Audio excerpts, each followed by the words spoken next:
Are you planning to do some traveling?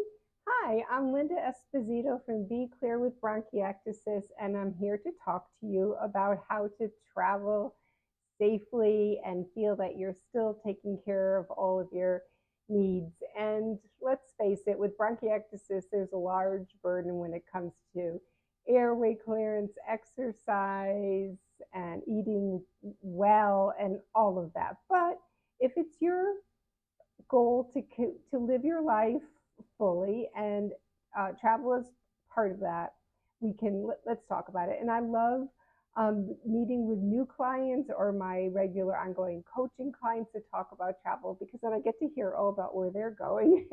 And then we talk about what type of accommodations they're going to be in, and just try to fine tune everything that they need to bring, and just what their procedures might look like when they're away.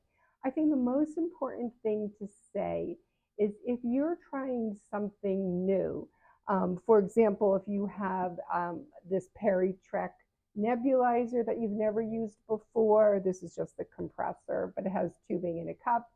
And this is the Perry cup that I use when traveling, because the Umbra, do not take your Umbra.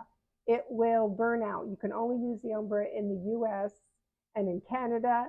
It's not because of the voltage, it's the frequency, and you cannot use an adapter. So you need to bring along a different type of compressor. But most importantly, you have to bring along a good attitude, I think. Things will not be the same as they are at home because you're traveling. And so that's not the same. And so, yes, things might get compromised a little bit as far as how many times you're able to nebulize, the quality of your nebulizing, whether you're able to eat as well, and so sleep as well. It goes on and on and on. However, if traveling is important to you, then you have to kind of roll with it.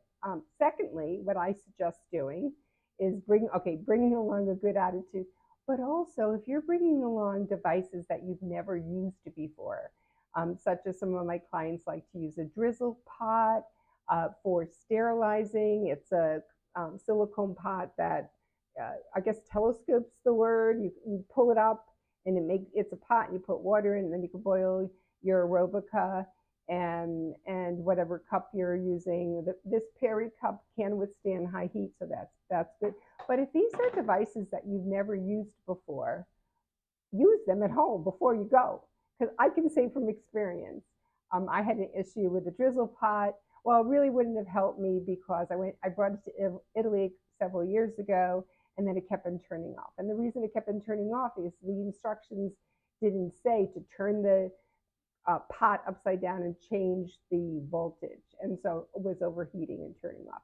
And if I were home, truthfully, I wouldn't have known that. But still, for staying with the drizzle pot, one thing I did learn, and I could have done differently, is I didn't have like a little slotted spoon or a pair of tongs.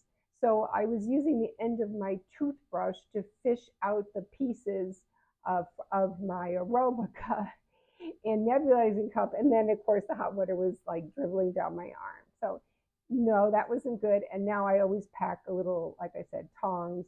I also pack some paper towels, because you might not be able to buy them wherever you go, or you might just be running around with touring this and doing that and having lots of fun.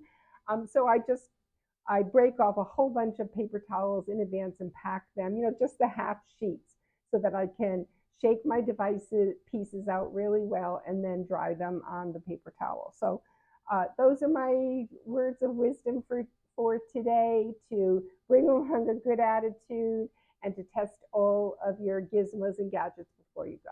Thank you very much. Please subscribe to this video or this YouTube channel. Please like this video, and be well. Take care.